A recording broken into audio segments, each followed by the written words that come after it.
Donald Trump just got a skyrocketing, massive, shocking bounce in his approval ratings. Huge. And this comes from JLL Partners, which is considered a pretty reputable pollster, very moderate, maybe just a slight right-wing bias in them. But if you look at their past polling, they've been actually quite accurate. And what you see, these are all the approval polls that they have done for Donald Trump since he came into his second term.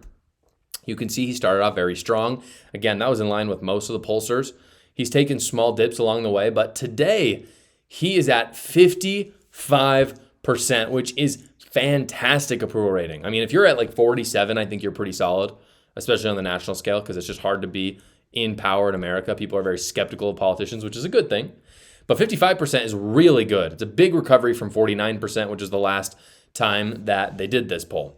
And this points to us, I think, of how people view the two parties when it comes to 2028, really. We had a pretty shocking bit of polls come out this week that Democrats really liked. It's not really hard to see why they liked it. If you look at it, this is in 2028. What you're seeing is that Gavin Newsom is actually leading in these polls. Now, before you kind of write it off and say there's just no way, hear me out for a second.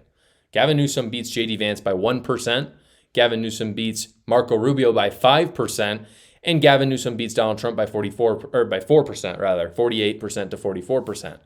First off, I just have to say, Donald Trump is not running again. Like, he said that himself. He can't constitutionally run. He's not even trying to look for a loophole in the Constitution. So when major pollsters come out and they include Donald Trump, I have to say it does piss me off. Because it's just like Donald Trump can do the trolling. He does the 2028 trolling. Again, he's come out and said he's not going to do it.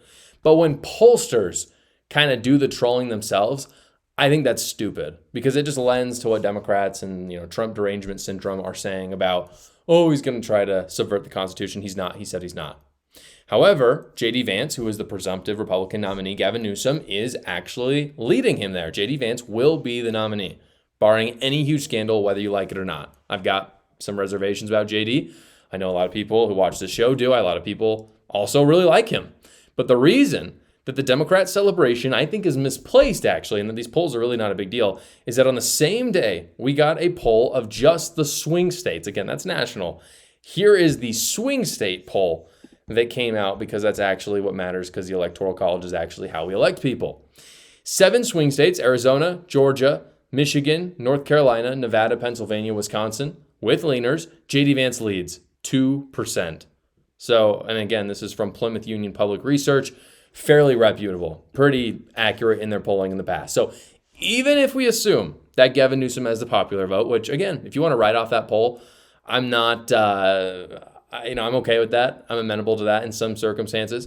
Even with all of that, JD Vance wins the Electoral College. Obviously, these polls, people have been very skeptical of the support for Gavin Newsom. I think that skepticism is fair, but I also think that Republicans have to face the reality that Trump's approval ceiling is only so high. You can only go so high with someone. There is a lot of Trump derangement syndrome in America right now. There are many Americans who are deeply deceived by Gavin Newsom, and many would support him over JD Vance. I'm sorry, that is true. And the good news is, I think as campaigning starts in about a year and a half, that JD Vance is going to get more and more popular. I think that this is very similar to Kamala Harris in this regard, is that JD Vance is very approachable, very likable, and conversely, I think that Gavin Newsom is not likable at all. And he has a much longer history in politics than Vance does as well. And so he's done some very nasty stuff that's going to come to light when he's campaigning, whether it's in the primary, if he happens to win the primary in the general election.